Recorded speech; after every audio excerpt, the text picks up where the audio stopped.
सोलापूर विधान परिषद निवडणूक काही पक्षातील नेत्यांमुळे बिनविरोध होणार नाही असं आमदार सचिन कल्याण शेट्टी यांनी म्हटलंय। सोलापूर जिल्ह्यात सर्वत्र भाजपची सत्ता आणि बहुमत असूनही अखेर विधान परिषद निवडणूक बिनविरोध होऊ शकली नाही। काँग्रेसच्या उमेदवाराचा नामनिर्देशन अर्ज मंजूर झाल्यानंतर शिवसेनेच्या उमेदवाराने आपला अर्ज मागे घेतला।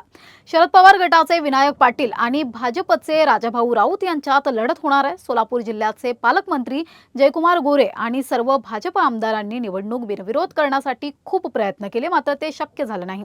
आता भाजपमध्ये काही नाराज नेते आहेत, ते निवडणुकीत काय भूमिका घेतात हे आता वेळच सांगेल। दादा, ही निवडणूक बिनविरोध होण्याची शक्यता होती, काय नक्की झालेलं आहे? शेवटच्या क्षणी काय बिनविरोध करण्यासाठी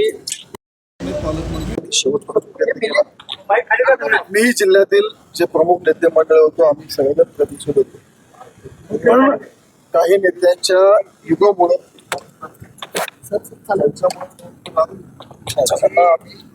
आता निकाला दिवशी उत्तर सगळ्यांचे अर्ज निघालेले आहेत, एक वगळता वसंतराव देशमुखांचे त्यांचा एक अर्ज राहिलेला आहे, बाकी सगळे निघालेले आहेत। बाकी सगळ्यांनी माननीय पालकमंत्र्यांच्या आव्हानाला प्रतिसाद दिला, सगळ्यांनी बैठक करून एकमताने निर्णय करण्यात आला। कारण सगळ्यांना मान्य आहे की या सोलापूर जिल्ह्यामध्ये विधान परिषदेच्या निवडणुकीच्या मतांची बेरीज आहे।